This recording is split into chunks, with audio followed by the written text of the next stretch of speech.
Messieurs, dames, le bonjour, j'espère que vous avez la forme, car aujourd'hui nous allons parler cinéma mercato. En effet, Disney vient de racheter la Fox pour quelques milliards de dollars. Ça coûte des thunes le cinéma. Enfin, acheter, plutôt ravaler, parce qu'ici on blague pas. On est à la limite de l'OPA quand même. Alors on s'excite, on polémique, on anticipe, on fait nous-mêmes nos scénarios. Personnellement, moi ça me dépasse complètement.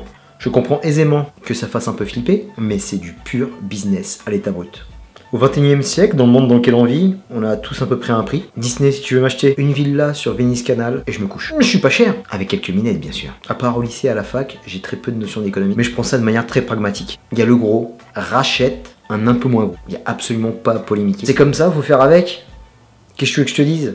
À mon sens, que 4-5 trusts dans le monde se partagent le pouvoir et qui nous dicte notre façon de consommer à tous les niveaux, que ce soit au niveau de la nourriture, au niveau de la sape, au niveau de la culture, ça ne m'inspire pas grand chose. Je rentre pas dans une parano totale. De me dire que Apple, Nike, Google, Disney nous gouvernent, ça me touche pas. Parce qu'il y a toujours d'autres biais pour voir les choses. De tomber dans la parano et dans la théorie du complot, des francs-maçons, des Illuminati et tout le team, je trouve que c'est pas constructif. On va dire aussi du côté des gros de ce monde, à ma petite échelle, tout ce que je peux leur conseiller, que l'uniformisation n'est pas fonctionnelle. Parce que le monde a été créé avec de la diversité, avec de la pluralité, avec de la rivalité. Mais tout ça, c'est très sain.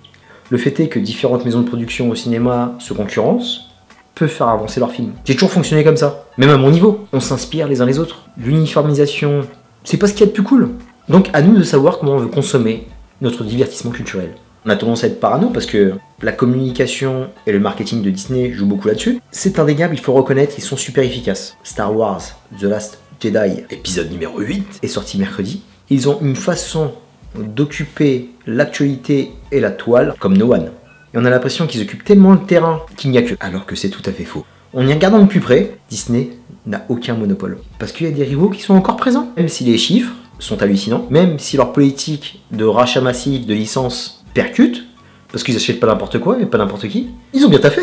Mais ce n'est pas gage de qualité. J'ai étudié le phénomène d'un peu plus près. Je pense qu'il ne faut pas s'alarmer, parce que le cinéma ne se limite pas qu'à Disney et à la Fox. Il nous reste Universal, avec cette année quelques bons films, comme Atomic Blonde et Baby Driver, mais d'autres qui m'ont fait courir à l'opposé de la salle de cinéma. Coucou Fast and Furious. Il y a Warner Bros, avec le DCU, que personnellement je kiffe. Eh ouais. Ils nous ont fait aussi Dunkerque de Christopher Nolan, qui était excellent. Les Animaux Fantastiques, le dernier Mad Max, Fury Road, Warcraft. Pourquoi pas, j'aimerais bien que cette saga continue. Le premier épisode m'a bien plu, et j'en passe. Et il y a encore Sony Pictures, ils vont bientôt revenir avec Venom. Spider-Man leur appartient aussi. Par contre, il y a d'autres films qui font un peu tâche. Underworld, Resident Evil, je crois que j'ai arrêté au 3. Un que je kiffe, Lionsgate, la porte des lions, je kiffe ce blaze. Avec mon gars sûr, John Wick, à la lande. Moi qui aime la danse et chanter. City of Stars. Oh yeah. Et d'autres moins cool, comme Hunger Games. Et il y a la Paramount qui sont encore dans le game.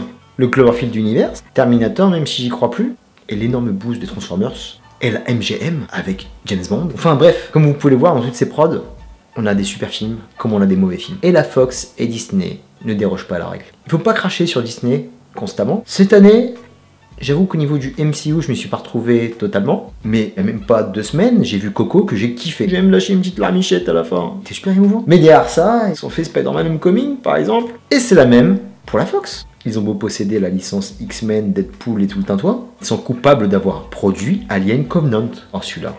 Et c'est eux qu'on fait Independence Day. Comment ça, Dragon Ball Evolution? On peut pas effacer ce film des annales? Fuck. Là je suis un peu partagé.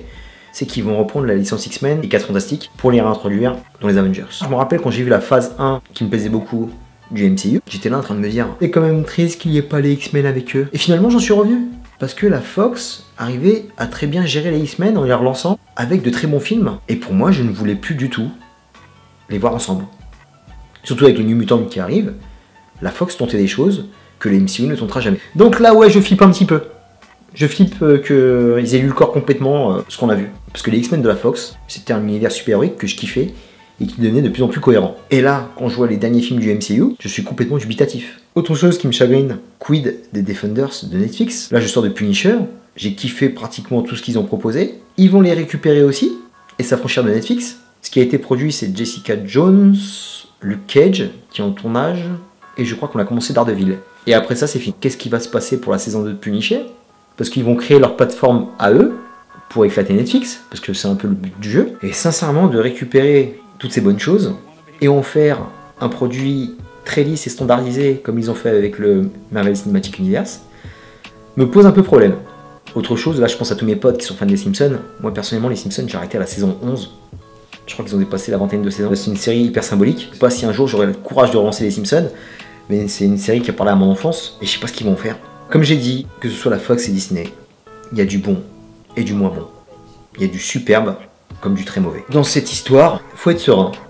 Faut continuer à aller au cinéma et kiffer. Et si on n'aime pas leur politique, si on n'aime pas leurs films, à nous de les boycotter. J'ai plein de potes qui sont fans de comics, qui sont cinéphiles et qui n'ont jamais vu un film de super-héros MCU ou même DCU. Ils ont décidé de boycotter et je respecte totalement cette démarche. Si tu veux qu'un film n'ait pas de succès, commence par ne pas aller le voir. Si tu veux que ce fast-food dégueulasse arrête de te pourrir l'organisme et arrête de pourrir l'environnement dans lequel tu vis, ne va pas bouffer là-bas. Abstiens-toi. Ici, c'est la même chose. À toi de faire le tri. Le cinéma ne s'arrête pas à des firmes, le cinéma dépend de ses spectateurs et de ses artistes créateurs. À nous de le faire vivre en allant en salle, en consommant du film, tout en étant critique. C'est comme ça qu'on fera avancer notre cause, même si on est une poussière dans tous ces milliards de dollars. Ce rachat a beaucoup d'impact dans les médias, mais ça ne signifie pas l'arrêt de mort du cinéma. Comme Zazie, restons zen. Pour conclure cette petite vidéo sur plus ou moins l'économie du cinéma, il n'y a pas d'inquiétude à avoir. Gardons notre cerveau sur le qui-vive. Arrêtons de nous faire orienter par tous ces médias qui font un peu trop la pluie et le beau temps, qui nous disent quoi penser. Faisons le tri par nous-mêmes. Je pense qu'à notre niveau de fan de cinéma, on continuera à aller au cinéma pour kiffer, avec de la simplicité. T'aimes, t'aimes pas, film moyen, pas film moyen, détente, réflexion.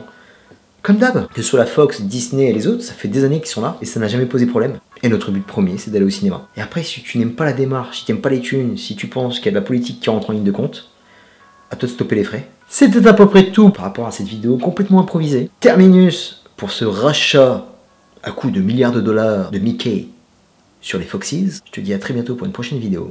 D'ici là, porte-toi bien. Et continue à aller au cinéma et kiffe ou pas. Peace.